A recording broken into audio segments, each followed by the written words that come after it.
fois plus de 20 mètres de haut et font la fierté des Thiessois. Les Caïcédras ou Khaya sénégalenses font partie de l'identité même de la cité du rail depuis des siècles.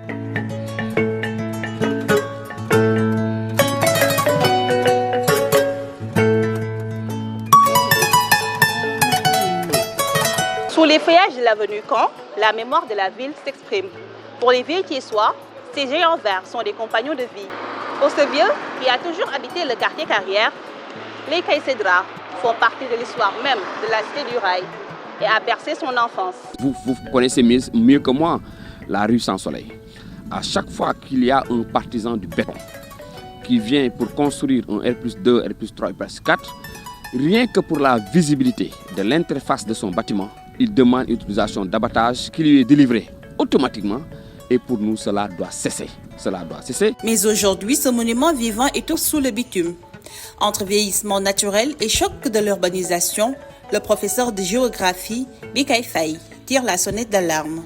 Faire des arrêtés pour introduire l'écorchage des arbres. Parce que l'écorchage des arbres, ça contribue à tuer certains arbres. Mais aussi procéder au reboisement pour remplacer déjà les Caïcédras qui sont en train de disparaître. Et de créer une brigade qui va s'occuper carrément donc, là, de ces Caïcédras, donc de leur santé, pour pouvoir maintenir la ville de Thiès comme une ville verte. Face à l'urgence, le service des eaux et forêts tente de sécuriser les branches et de reboiser.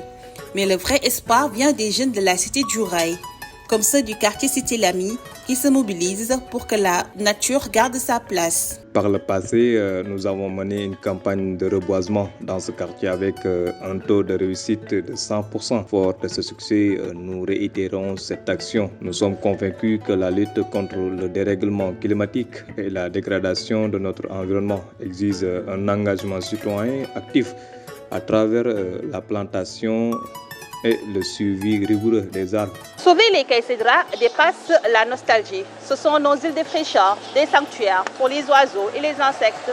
Et sans eux, la ville reste sans défense.